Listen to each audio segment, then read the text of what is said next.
दर्यापूर शहरातील doctor Panjabrao Deshmukh colony परिसर व त्यासोबतच शिवर धान्य बाजार मार्ग, डॉक्टर रवींद्र साबळे हॉस्पिटल मार्ग, डॉक्टर भूषण कट्टा हॉस्पिटल मार्ग, डॉक्टर दिनेश म्हाला हॉस्पिटल मार्ग आणि कोकाटे कॉम्प्लेक्स मार्ग या सह रस्त्यांची दयनीय अवस्था निर्माण झाली। या अतिगंभीर बाबींकडे अद्यापही संबंधित विभाग व लोकप्रतिनिधी यांचं लक्ष वेधलं गेलं नसल्यानं गेल्या 20 वर्षापासून या रस्त्याचा विकास पूर्णपणे थांबला गेला।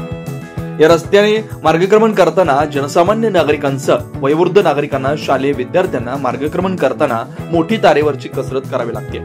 सदर मार्ग हा मोठ्या वर्दळीचा असल्यानं या रस्त्यात टोलेजंग खड्ड्यांची निर्मिती झाली आहे। पावसाळ्याचे दिवस असून या गड्ड्यांमध्ये दिवसाकाठी अपघाताची मालिका सुरूच आहे। गड्डा वाचवण्याच्या धडपडीत अनेक वाहनं घसरली गेली तर या अतिगंभीर बाबींकडे संबंधित विभाग व लोकप्रतिनिधींचं पूर्णपणे डोळेझाक दिसून येते।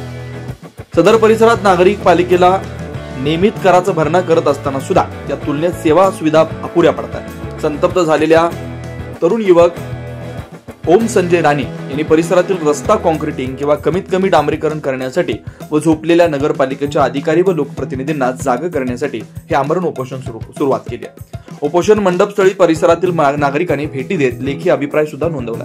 अशाच वेगवान घडामोडी पाहण्यासाठी आमच्या चॅनलला लाईक व सबस्क्राईब करायला विसरू नका।